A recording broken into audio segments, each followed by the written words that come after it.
एक गांव में सोहन, जो एक बहुत सीधा साधा आदमी था, अपनी बूढ़ी माँ और अपने 8 साल के बेटे के साथ रहा करता था। सोहन के घर का गुजारा उसके गांव की मोड़ पर एक चाय की दुकान से होता है।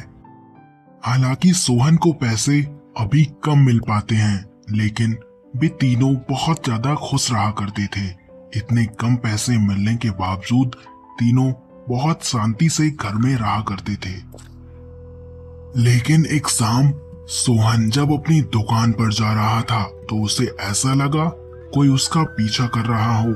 दुकान पर लोग अजीब अजीब बातें कर रहे थे। काका, आपने देखा कि पीपल वाले रास्ते पर अब जाकर दिन में भी डर लगता है। हाँ, कहते हैं वहां कोई बहुत ज्यादा पुरानी और बुरी शक्ति जाग गई है। जो भी उस रास्ते से गुजरता है वह पहले जैसा नहीं रहता।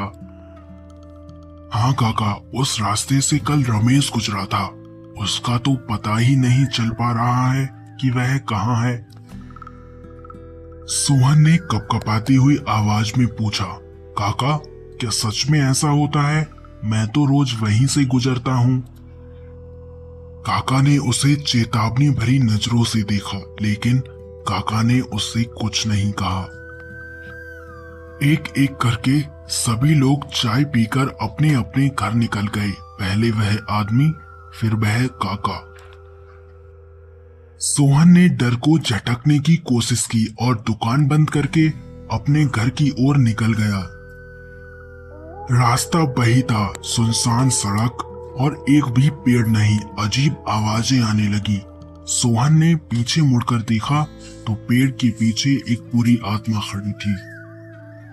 सोहन के सामने पत्तों के पीछे से एक काली परछाई निकलकर आई, जो उसकी आंखें एकदम लाल।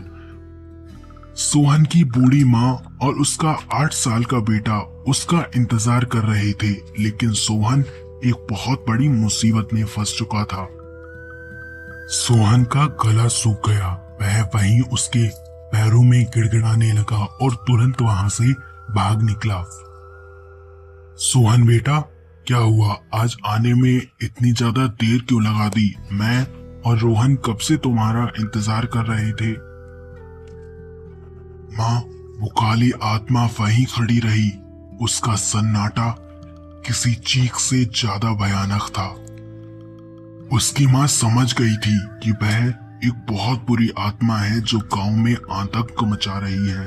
उसके बाद तीनों ने एक साथ बैठकर